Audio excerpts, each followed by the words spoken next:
Welcome to my YouTube channel friends. आज मैं आपको सिखाने वाला हूं, बताने वाला हूं इस वीडियो के ज़रिए कि आप एक एम्पलीफायर को किस प्रकार से रिपेयर करें। जैसे कि आप देख पा रहे हैं 4440 का एम्पलीफायर है इस तरीके से, और ये चल नहीं रहा है। कस्टमर ने बोला कि जब मैं लाइट में प्लग लगाता हूं बोर्ड पर तब ये ऑन नहीं होता है। तो देखिए, आइए अब हम इसे एक बार चेक करते हैं और उसके बाद आपको बताते हैं इसे किस प्रकार से क्या रिपेयर करना है। तो देखिए, इसमें बैटरी का भी सिस्टम बना है, आप 12 वोल्ट से भी चला सकते हैं। तो सबसे पहले हम लाइट में प्लग को लगाते हैं। देखिए इसको इस तरीके से, जैसा कि मैंने सॉकेट पर लगा दिया है, और इसमें देखिए बिल्कुल भी सप्लाई नहीं आ रही है। और पहली चीज़ देखिए, स्विच ही ख़राब है, ऑफ ऑन की स्विच ख़राब है। और अब हम इस स्विच को सबसे पहले शॉर्ट करके देखेंगे। तो अभी तक आपने हमारी वीडियो को लाइक नहीं किया तो वीडियो को लाइक करें, और चैनल पर पहली बार है चैनल को अवश्य सब्सक्राइब करें। और देखिए ये है स्विच, और यहाँ पे एसी लाइन है, आपको सावधानी से करना है। देखिए मैंने इसे शॉर्ट किया इस तरीके से, और देखिए स्विच शॉर्ट करने के बावजूद भी इसमें सप्लाई नहीं आई। ये देखिए मैंने स्विच को शॉर्ट किया तब भी इसमें सप्लाई नहीं आई। तो स्विच तो ख़राब है और बाकी का आगे भी इसमें प्रॉब्लम है। तो सबसे पहले हम इसकी स्विच को चेंज करेंगे और उसके बाद हम आगे देखते हैं। तो एक बार मैं आपको इसे बैटरी मोड पर चला के दिखा देता हूं। तो देखिए पहले देख लेते हैं कि बैटरी मोड पर ये चलता है कि नहीं। तो मैं इसमें डीसी सप्लाई को कनेक्ट करता हूं 12 वोल्ट। तो मैं इसमें कनेक्ट कर रहा हूं, 12 वोल्ट डीसी लाइन कनेक्ट करना है, और स्पीकर भी में स्पीकर को कनेक्ट कर लिया है। और अब हम इस पर 12 वोल्ट सप्लाई लगाते हैं। तो मैंने इसमें 12 वोल्ट सप्लाई कनेक्ट कर दिया है इस तरीके से, और देखिए ब्लूटूथ मोड बोला और ये इस तरीके से चालू है। ये देखिए, पर इसमें हमिंग की भी प्रॉब्लम आ रही है कि वो न्यूट्रल की वजह से। ये देखिए इस तरीके से चालू है, पर इसमें हमिंग की प्रॉब्लम बहुत ज़्यादा है। ये देखिए इस तरीके से, तो ये ग्राउंड की वजह से इसमें ग्राउंड नहीं मिल रहा है, और इसमें डस्ट भी बहुत ज़्यादा है। तो सबसे पहले हम इसकी डस्ट को पूरी क्लीन करेंगे, और ये 12 वोल्ट डीसी से तो चल ही रहा है। तो फ्रेंड जैसा कि आप देख पा रहे हैं इस तरीके से देखिए चल रहा है। और इसमें देखिए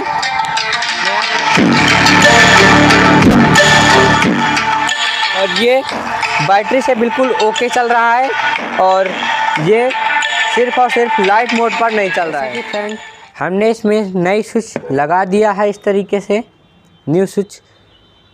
और अब हम इस पर सप्लाई को देते हैं। सप्लाई मैंने कनेक्ट किया, इसे मैंने ऑन भी किया, फिर भी देखिए इसमें सप्लाई बोर्ड पर नहीं आई है, पैनल पर लाइट नहीं आ रही है।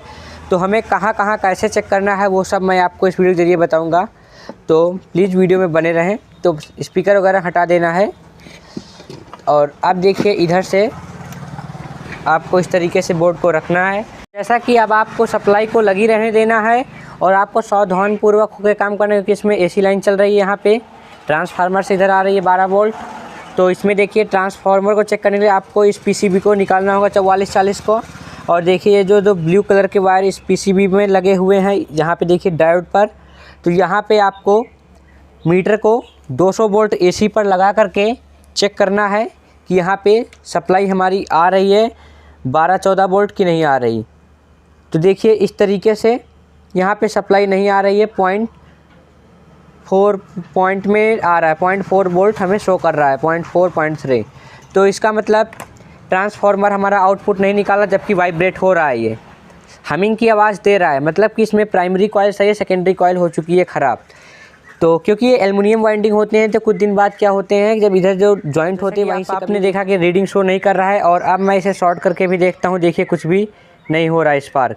तो इसका मतलब ये ट्रांसफार्मर हो चुका है ख़राब, तभी हमारा डीसी सप्लाई से चल रहा है और एसी सप्लाई से नहीं चल रहा है। तो फाइनली अब हम इसमें इसकी सप्लाई को बाहर करते हैं और ट्रांसफार्मर को खोल के दूसरा ट्रांसफार्मर लगा देते हैं। जैसा कि आपने देखा कि ये ट्रांसफार्मर ख़राब था, मैंने आपको बोला, और ये ट्रांसफार्मर सही में ख़राब था। तो मैंने इस ट्रांसफार्मर को बोला था कि मैं न्यू लगाऊंगा, पर मैंने इसे निकाला और रिपेयर करने की कोशिश की, तो ये हो गया रिपेयर। जो इसमें लीड निकली हुई थी जो ब्लू कलर की लीड निकली हुई थी यहाँ से 2 वायर, वो ख़राब थे। वायर यहाँ से मतलब ख़राब हो चुके थे, तो मैंने देखिए इसमें से न्यू वायर निकाल करके यहाँ पर सोल्डरिंग कर दी है इस तरीके से, जैसा कि आप देख पा रहे हैं। और इसमें आप देख पा रहे हैं, देखिए हमने टाई से बांध दिया है वायर को। और इधर मैंने देखिए कनेक्शन काट के बाहर निकाले थे, कनेक्शन भी मैंने इसके फिट कर दिए हैं। और ये कार्ड अब बिल्कुल ओके बोर्ड। और अब हम इस बोर्ड को इसमें यहाँ पे लगा करके इसको टाइट कर देते हैं, और उसके बाद मैं आपको इसे चला के भी दिखाता हूँ। अगर आप इस ट्रांसफार्मर को रिपेयर करना सीखना चाहते हैं तो इस वीडियो डिस्क्रिप्शन में जाके अवश्य देखें। और जैसा कि अब हम इस पर सप्लाई को लगाते हैं, तो जैसा कि मैं इस प्लग को अब AC लाइन पर कनेक्ट कर देता हूँ। मैंने कनेक्ट किया और देखिए इस तरीके से ब्लूटूथ मोड पर यह चालू हो चुका है। ये देखिए ब्लूटूथ मोड पर चल रहा है। और अब हम आपको इस पर सॉन्ग प्ले करके दिखाते हैं। तो जैसा कि मैंने इस पर सॉन्ग को प्ले कर दिया है, और देखिए इस तरीके से ये प्ले हो रहा है और बहुत ही गजब की आवाज़ निकाल रहा है, जैसा कि अब आप देख पा रहे हैं। और ये देखिए बहुत ही गजब की आवाज़ है इस पर, ये देखिए। और ये लाइट से भी चलने लगा है, जैसा कि आप देख पा रहे हैं। देखिए आवाज़ निकाल रहा है। और आप यहाँ से बेस ट्रेबल भी सब एडजस्ट कर सकते हैं, सब कुछ है। आप देखिए लाइट से भी ये चल रहा है, लाइट मोड से। और इसके बैटरी के सप्लाई बाहर है और ये लाइट से वर्क कर रहा है बिल्कुल। और ये बिल्कुल ओके हो चुका है। तो प्लीज़ वीडियो को लाइक करें, शेयर करें, एंड चैनल पर पहली बार है चैनल को अवश्य सब्सक्राइब करें। Thank you.